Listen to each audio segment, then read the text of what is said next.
दोस्तों नमस्कार, स्वागत है आप सभी का एक बार फिर से। चलिए जानते हैं राजस्थान की ताजा खबरों को, लेकिन उससे पहले अगर आपने अभी तक इस चैनल को सब्सक्राइब नहीं किया तो सब्सक्राइब कर लें, जिससे कि आपको राजस्थान की ताजा खबर रोजाना मिलती रहे। सबसे पहली खबर, बाड़मेर जैसलमेर लोकसभा सीट पर कांग्रेस के प्रत्याशी के प्रचार में जुटे पार्टी के स्टार प्रचारक और पूर्व मंत्री हेमाराम चौधरी की टिप्पणी पर विवाद खड़ा हो गया है। और चौधरी ने जैन समाज और राजपूत समाज की महिलाओं पर टिप्पणी की और इसके बाद विरोध बढ़ा तो एक दिन के बाद उन्होंने माफी मांगते हुए वीडियो जारी किया और साथ ही कहा कि आगे मैं इस प्रकार की कोई बात नहीं कहूंगा, इसका मैं ध्यान रखूंगा। हेमाराम ने कहा था कि बनियों से लाई दुल्हन इतनी रहती है। अगली बार, जयपुर से चलने वाली 7 फ्लाइट्स बंद होगी। बता दें कि जयपुर इंटरनेशनल एयरपोर्ट पर फ्लाइट्स का नया यानी समर शेड्यूल लागू हो जाएगा। साथ ही अयोध्या, आगरा, गुवाहाटी, पंतनगर सहित 7 फ्लाइट्स का संचालन बंद हो जाएगा। वहीं 3 शहरों के लिए नई फ्लाइट शुरू होगी। हालांकि 7 में से 4 शहरों के लिए फ्लाइट संचालन पूरी तरह से बंद हो जाएगा। एयरपोर्ट से मिली जानकारी के मुताबिक अभी जयपुर एयरपोर्ट से रोजाना औसतन 65 फ्लाइट संचालित हो रही है, लेकिन समर शेड्यूल में इनकी संख्या घटकर 61 रह जाएगी। बड़ी खबर, कांग्रेस के प्रत्याशी ओला ने कहा कि मैं चुनाव नहीं लड़ना चाहता था। बता दें कि झुंझुनू लोकसभा सीट से कांग्रेस के प्रत्याशी ब्रिजेंद्र ओला ने कहा कि मैं तो चुनाव नहीं लड़ना चाहता था। पूर्व मुख्यमंत्री अशोक गहलोत और पूर्व डिप्टी सीएम सचिन पायलट को मना कर दिया था और बोला था कि किसी को भी चुनाव लड़वा दो, मैं पूरी मदद करूंगा। और ब्रिजेंद्र ओला ने कहा कि गहलोत, पायलट, प्रदेशाध्यक्ष गोविंद सिंह डोटासरा, प्रदेश प्रभारी सुखजिंदर सिंह रंधावा और आलाकमान के आग्रह के बाद मैं मैदान में उतरा हूं। बड़ी खबर, राज्य के पूर्व मुख्यमंत्री अशोक गहलोत ने कहा कि ताराचंद मीणा ने कलेक्टर रहते हुए कार्यकर्ता की तरह काम किया है। इनका इस्तीफा बड़ी मुश्किल से स्वीकार हुआ है और इसके लिए मुझे सीएस को फोन करना पड़ा। गहलोत टाउन हॉल में उदयपुर लोकसभा के कांग्रेस प्रत्याशी ताराचंद मीणा के समर्थन में नामांकन के बाद सभा को संबोधित किया और गहलोत ने कहा कि पीएम मोदी ने अब की बार ट्रंप सरकार का नारा दिया। ट्रंप हार गए, क्या इज्जत रही हमारी। देश को विश्व गुरु बनाने की बात करते हो और बोल रहे थे कि अगली सरकार ट्रंप सरकार। अगली खबर, शेखावत की 5 साल में 6 करोड़ बढ़ी प्रॉपर्टी। लोकसभा चुनाव के दूसरे चरण को लेकर तीसरे दिन भी प्रत्याशियों ने नामांकन दाखिल किए हैं। राजस्थान में कोटा बूंदी लोकसभा सीट से कांग्रेस प्रत्याशी प्रहलाद गुंजर, उदयपुर से कांग्रेस प्रत्याशी ताराचंद मीणा, जोधपुर सीट से भाजपा प्रत्याशी गजेंद्र सिंह शेखावत ने नॉमिनेशन भरा और नामांकन फॉर्म के साथ दिए शपथ पत्र में इन प्रत्याशियों की प्रॉपर्टी से संबंधित कई जानकारी सामने आई। और बता दें कि केंद्रीय मंत्री गजेंद्र सिंह शेखावत की प्रॉपर्टी 5 साल में ही 6 करोड़ बढ़ गई है। बड़ी खबर, जंगल में पानी खत्म, बांध क्षेत्र की ओर पलायन कर रहे पैंथर, ग्रामीणों पर हमले का खतरा बढ़ा। इस साल की गर्मी पैंथरों के लिए बड़ा संकट लेकर आई है। जंगल में भोजन और पानी खत्म होने के साथ ही अब पैंथर ने जिले के बांध क्षेत्रों में पलायन शुरू कर दिया है।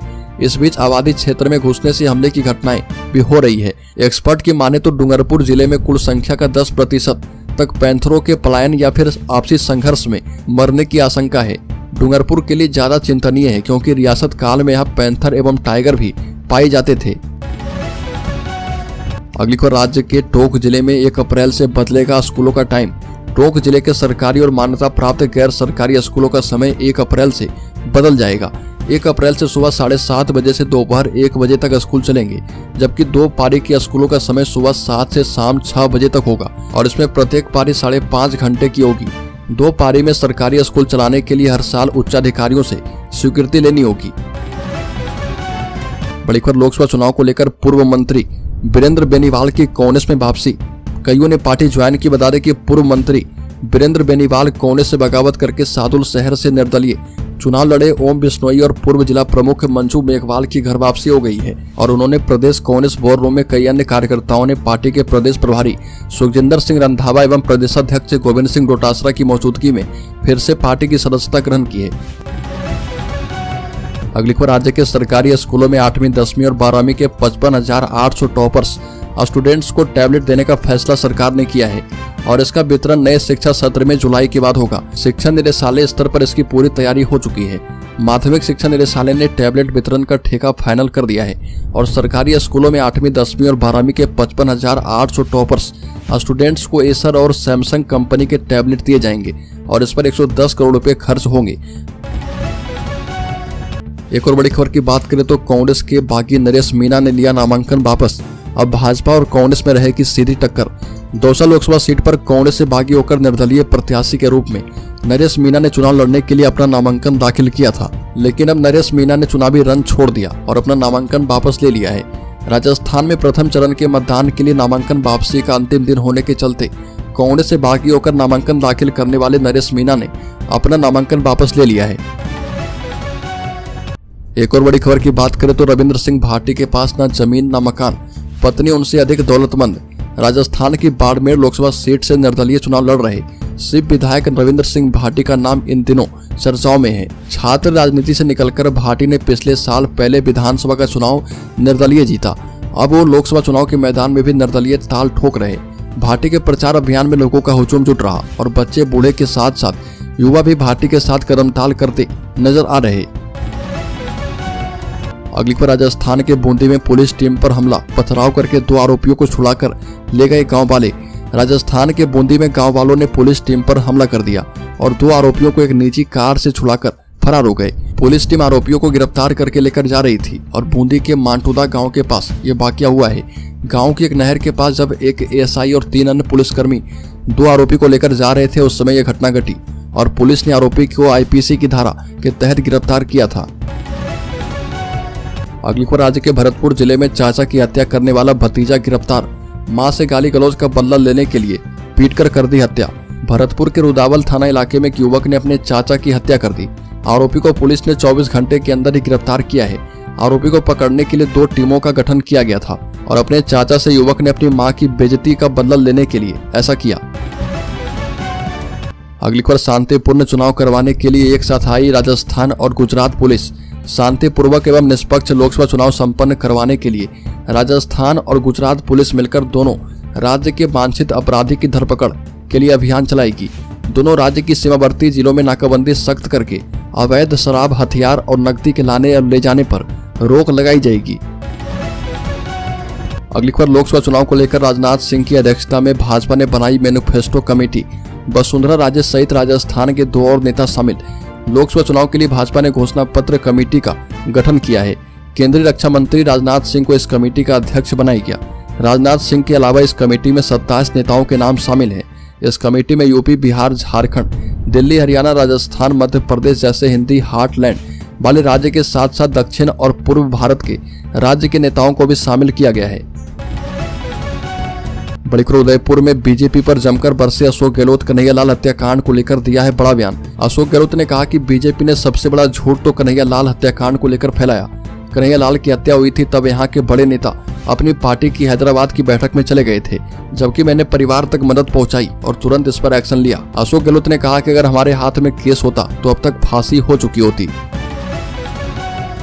तो दोस्तों, खबरों में आगे बढ़े उससे पहले मैं आपको बता दूं कि इस चैनल की तरफ से क्यूज सीरीज का दूसरा फेज शुरू है।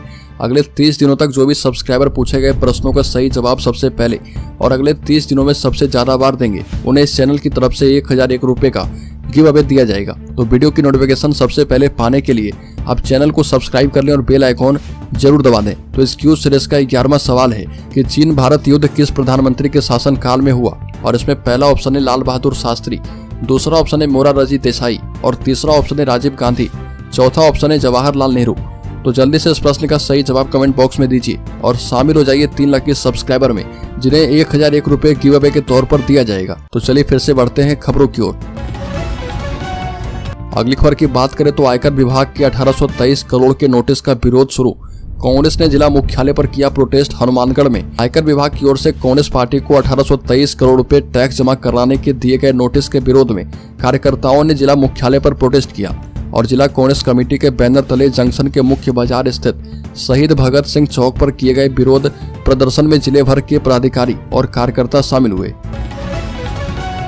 बड़ी खबर, राज्य के जयपुर जिले में महिला फैक्ट्री में करती थी नौकरी, मालिक ने जाल में फंसाकर 2 बच्चों संग करवाया धर्म परिवर्तन। फैक्ट्री के मालिक इंतजार खान का महिला के घर आना जाना था और इस दौरान इंतजार खान ने पहले महिला को अपने जाल में फंसाया और महिला कई घंटों तक इंतजार खान के साथ ही रहने लगी और इस दौरान महिला के 2 बच्चे पीयूष और कृष्ण कुमार ने अपनी मां के इंतजार खान के साथ कई घंटे तक एक साथ रहने का विरोध किया और अपने दादा नंदलाल जाटव के साथ जाकर केस दर्ज करवाया है। एक और बड़ी खबर, राज्य के झुंझुनू जिले में वाइस प्रिंसिपल ने की 12वीं क्लास की छात्रा से छेड़छाड़। झुंझुनू जिले के सरकारी स्कूलों के वाइस प्रिंसिपल ने चलती कार में 12वीं क्लास की छात्रा से छेड़छाड़ कर दी। छात्रा की ओर से थाने में पॉक्सो में मामला दर्ज करवाया गया। आरोपी इस्लामपुर गांव के सरकारी स्कूल में वाइस प्रिंसिपल है और बगड़ थानाधिकारी हेमराज मीना ने बताया कि सेठ राम प्रताप सोनथलिया राजकीय सीनियर सेकेंडरी स्कूल में वाइस प्रिंसिपल एवं सुल्ताना निवासी राजकुमार पुत्र थानाराम के खिलाफ पॉक्सो की धाराओं में मामला दर्ज करवाया गया है। अगली खबर राजस्थान के शेयर होल्डर्स के लिए बड़ी खबर। कंपनी खरीदते ही शेयर ने लगा दी दौड़, 13% से बढ़ाए भाव। करीब 3 साल पहले शेयर बाजार में एक listed company latent view analytics के शेयरों ने सप्ताह के आखिरी कारोबारी दिन दौड़ लगा दी है। ट्रेडिंग के दौरान डेटा एनालिटिक्स से जुड़ी इस कंपनी के शेयर की कीमत 13% तक चढ़ गई है। बता दें कि लेटेंट व्यू एनालिटिक्स के बोर्ड ने $39 मिलियन में डिसीजन पॉइंट कंपनी में 70% इक्विटी पूंजी के अधिग्रहण को मंजूरी दी है और यह आईटी स्टॉक 1 साल में 63% चढ़ा है और 2024 में 13% चढ़ चुका है।